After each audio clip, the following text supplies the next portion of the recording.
Bonjour à tous et bienvenue chez Nomad Shop. Aujourd'hui on vous explique comment resserrer sa trotte si comme moi elle fait ce bruit là.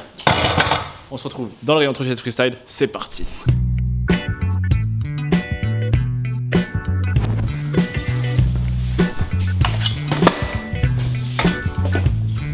Et prendre les petits outils qui étaient ma trotte parce que je vais mettre au sol, hein. Voilà, j'enlève donc ça sert bien, ça rebondit. Le drop test est vraiment pas mal.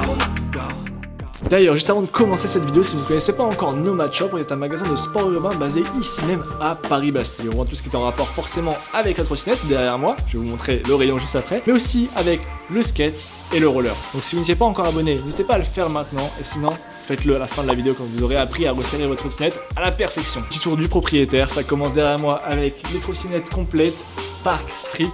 Ici, des petits grips. Là, on a vraiment tout ce qu'il faut en pièces détachées, de la fourche en passant par le collet de serrage, en terminant par les roues. Voilà, on a les decks et les barres.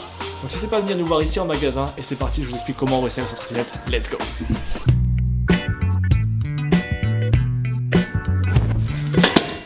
Oh là. Encore du jeu, encore du bruit. Cette fois-ci, on est passé sur une Pandora de éthique, encore une fois. La marque française des riders par les riders. On a encore énormément de jeux au niveau de mon système de compression. Cette fois-ci, on est sur un HIC. C'est totalement la même chose qu'un IHC, sauf que la taille de fourche, le diamètre de fourche change. Donc je vais vous montrer l'intérieur. On a encore une fois besoin de notre clé de 6. Toujours avec moi, toujours avec soi dans le sac à dos, dans la poche quand vous allez au skatepark, hein, très important. Et c'est parti, on repart sur dévisser les deux vis du collet de serrage, enlever le guidon pour voir apparaître la vis du système de compression. La vis du haut, la vis du bas.